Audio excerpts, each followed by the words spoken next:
சொல்கிறது என்னன்னா, திமுக இத்தனை நாட்கள் நான் விமர்சித்தேன், இவ்வளோ நாள் தொடர்ந்து விமர்சித்தேன், ஒரு வருஷம் கிட்ட விமர்சிச்சிருப்பேன். ஆனால் ஒரு தடவை கூட என் வீட்டுக்கு ஆள் அனுப்பியோ என் வீட்டை வெட்டுறதுக்கோ கொள்றதுக்கோ வந்தது கிடையாது. திமுக சார்ந்தெல்லாம் நான் பேசல. ஆனால் இருந்தாலும் இது வரைக்கும் நான் அஃபெக்ட் ஆனது கிடையாது. என் குடும்பமோ அப்பாவோ அம்மாவோ அண்ணனோ அஃபெக்ட் ஆனது கிடையாது.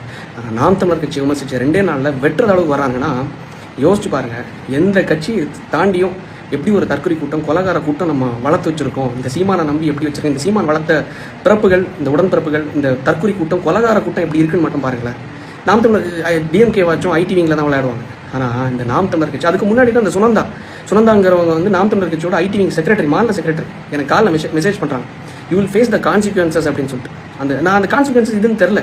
ஆனால் வீட்டுக்கு வந்து வெட்டி கொள்கிற அளவுக்கு இவங்க வந்து வராங்கிற கான்சிக்வன்சஸ் நான் எதிர்பார்க்கல.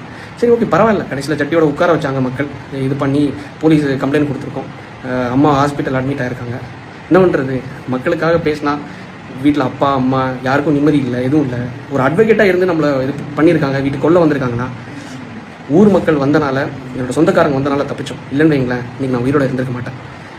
ஏதோ கடவுளோட புண்ணியத்தில், உங்களோட புண்ணியத்தில் இன்றைக்கி இருந்து பேசுகிறேன். முடிஞ்சளவு இந்த வீடியோவை ஷேர் பண்ணுங்கள்.